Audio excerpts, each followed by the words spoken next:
back, everybody. You're tuning into the Morning Wood on the Woodward Sports Network. Thank you so much for joining us. All right, so now that preseason is over, we got to talk regular season.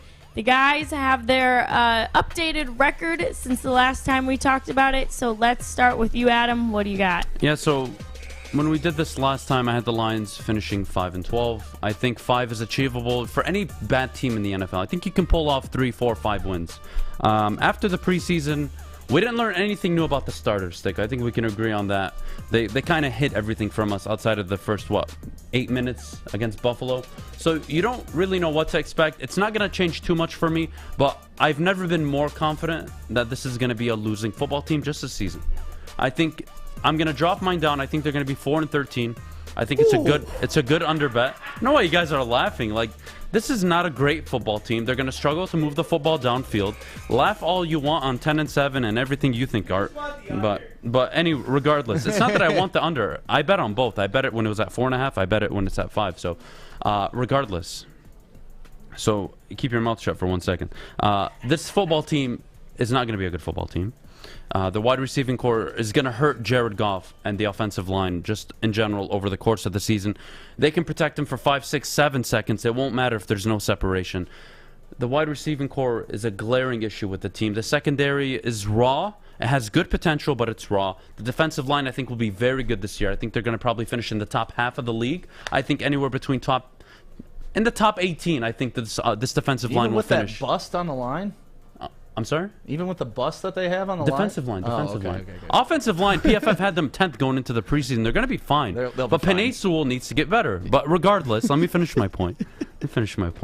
I love you, man. It's going to be a tough year. Jared Goff is going to struggle. Again, not because he's not a good quarterback. Jared Goff is a good quarterback. But he is surrounded with the worst, and it's not even an argument, the worst talent outside of his rookie year that he's ever been around. Hawkinson will get a majority of the attention. If this team isn't able to control the clock and get early leads, they're going to struggle. And you know what happens when you fall behind early? You got to throw the football more. And this team, in my opinion, are going to finish the bottom 3 in total offense because their passing game is going to be so awful. So I think they're going to be 4-13. I'm going to give them a win less than what I had them last time. Again, this is not the year to be hopeful if you're a Lions fan. Next year, the year after, I'm all game for it. 2 first-round picks next year, 2 the year following. I'm all game. I think it's a good rebuild. If you want to hop on it, great. If you don't, and you think this is going to be a 10-win football team or even an 8-win football team for you guys, I think you're in for a rude awakening because a good culture and good coaching staff is not good enough to overcome a very bad roster. And that's just my opinion. And that's fair. You can have your opinion, and the year will play out. So we'll get the final results in that. I'm still going to stick with my 8-9 prediction, because the way I look at this and the argument that I've been using against people is, I looked at last year's team. That was a 5-win team. Now let's break it down. Our offensive line is better compared to last year. That's a plus. Our running back game is better than last year. That's a plus. TJ Hawkinson is going to be better than he was last year. That is a plus. Our defensive scheme has switched from a 4-3 to a 3-4. It looks like we're going to have more aggressive defenders, which we were historically bad on defense last year. So I think that's a plus. When I add up all these pluses, to me, it's a plus or minus 3 games, right? So we won 5 last year with a quarterback who was pretty much wanted out of here, injured all year. Now we have better offensive line, better running back, better tight end play. Wide receivers, yes, we've fallen off, but last year, Kenny Golladay was injured pretty much the majority of the season. We had Marvin Jones. We had Marvin Jones, yeah. But is Marvin Jones that big of a dude to where losing Marvin Jones takes you that far back? Nah. Well, when you replace him with Tyrell Williams, it's a downgrade. Yeah, but when Marvin Jones goes to the Jags, he's not the lead dog there. He's behind Chark. He's behind Laviska Shenault. He's not behind Laviska Shenault. He's not going to be behind Laviska Shenault. Okay, he's neck and neck with Laviska Shenault. So it's not like when he goes places, he becomes the man. So really, to me, he wasn't the man here either. So wide receiver core, I would say it's a step back. I'm not dumb enough to say we've taken a step forward. But when I look at all these things and I add them together, I think it's going to produce more wins. And on top of that, you got to go with the things you can't measure. Like, guys actually want to show up to work this year. Guys actually want to hit people this year. Guys aren't coming into work dealing with some coach who doesn't know what the hell he's talking about, hanging his hat on a call that he made years ago against his offensive coordinator at the time, now Darrell Bevell. So, like, there's just so many things that I can look at and not understand why everybody thinks this team's going to take a step back. It's not that they're taking a step back as a team. If they're going to be better. More games, they're going to step back. No. See, that's where you and every other Lions fan are just so play? incompetent. Why and I'll do we tell play? you why. And I'll tell you why. We play and I'll to tell win you why. the game. Your team, this Detroit Lions roster, is going to improve from last year's roster just because of potential and growth. That are such a young team. This team has the 4th hardest schedule in the NFL. Okay. Yet you expect them somehow to have more wins with a downgrade at quarterback, a downgrade at wide receiver. The secondary has not been solved. You don't know what you're getting out at linebacker. No, it's not even a question. Last year's defense was historically bad. You're telling me it can't get better? It'll be slightly better. Okay, it won't be. So maybe there's a win. And right? the offense will be worse. And the offense will be worse. Maybe. Maybe. You don't know Oh, my goodness. that. Oh, I know. You don't even know what type of I offense know. we're going to be running. I know. They're going to be statistically across the board outside of maybe sacks allowed, and I want to say rush attempts, they're going to be down across the board. They're going to be rush a bottom attempts? tier. No, they're going to be way higher on rush attempts. That's what I said. I said outside of rush attempts and sacks allowed, those two I think are going to be really highly rated this year. Sacks allowed. Well, yeah, because they're not going to throw the ball as much. They're not going to drop back 40 times a game.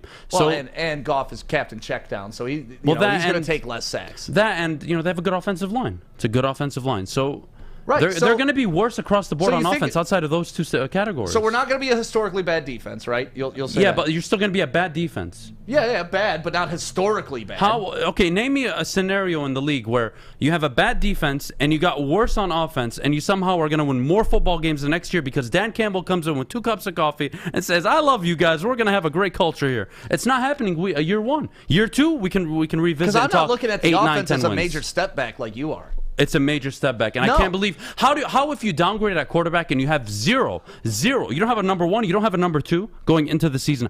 How in God's name are you supposed to compete in the NFL? Ever, you have a top 10 line. And the game is won in the trenches. It is. I didn't know that the offensive linemen get open, and I didn't know the offensive linemen. Let's see, Tyrell Williams, Quintez Cephas, Amon-Ra St. Brown. That's your dynamic wide receiving core that's somehow going to win you 3 more games than last year? Not going to happen. Yeah, but you have a better offensive line. You have running backs with more season to them. Like we discussed, Jamal Williams is going to have a big year. At least I feel that way. So, like, you could take the negatives of just the wide receiver core and focus on that all you want. But as we just went over, who did we really lose? Marvin Jones? Oh, no. And Marvin Hall? Oh, no. Like, there wasn't a huge drop-off in who we lost this year. Kenny Golladay? Dude didn't even want to play here.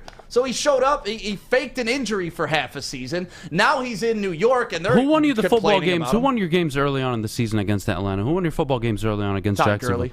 Todd Gurley, not Kenny Golladay catching the 40-yard deep outs, right? Yeah, but you think you don't You think don't Tyrell have that Williams ability. is capable Tyrell of catching Williams a ball? is not capable of playing like Kenny Golladay. When he was the wide receiver 1, when he was playing, He isn't a wide receiver 1 though. That's the When problem. he was putting up Kenny Golladay numbers.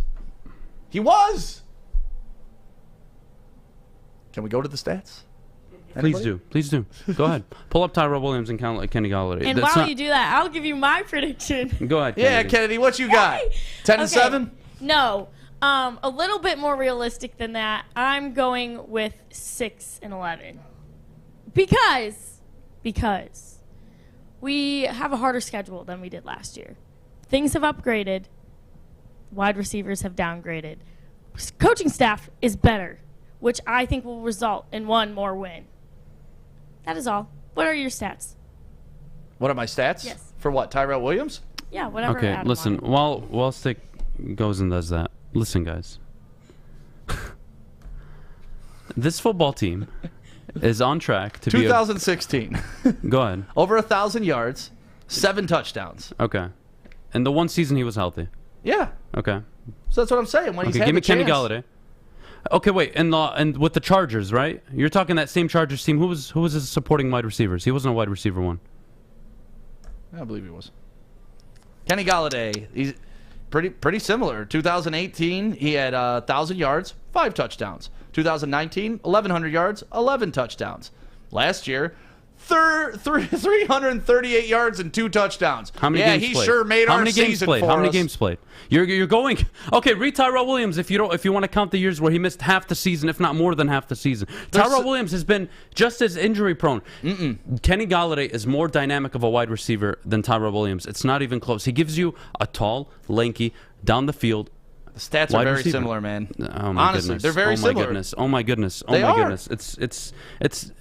It's people. They both average about 15 yards per reception, no matter how many receptions they're having. Like Tyrell Williams had 42 last year, 41, 43, and he's always around 15. Then you look at Kenny Golladay. He had 20 receptions last year, 60, 70, then 28 the year before, always around 15 yards. 60 and 70 are wide receiver, low-tier wide receiver 1, basically top-tier wide receiver 2 numbers. Tyrell Williams isn't either. He's maybe on a good football team. On a good football team, he can be a deep threat. That's it. Put up 40 catches, like you said, 700 yards and a few touchdowns. That's Tyrell Williams. He's not going to be a number 1. The team doesn't have a number 1. Well, he doesn't is have our a number number 2. 1. Well, that's the problem.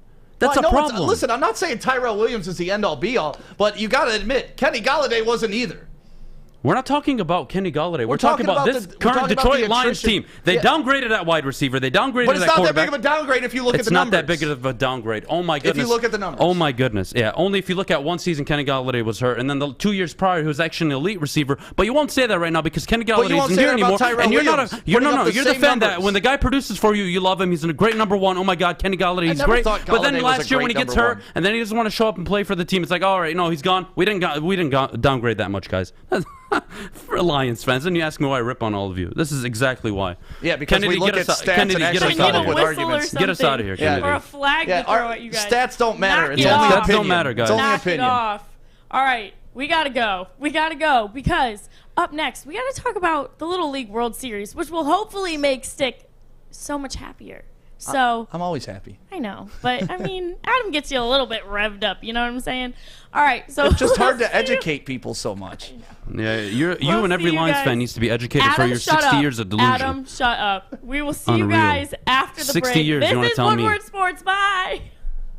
Opa! Introducing Papa Romano's new Greek pizza, a tasty blend of bold Greek flavors and Mediterranean toppings, including feta cheese and Greek dressing. Get a large Greek pizza for a limited time for $16.99. Order now at paparomanos.com. Make sure you download the Woodward Sports app in the App Store and the Google Play Store today. Take Woodward Sports with you wherever you go and listen live on your phone or mobile device.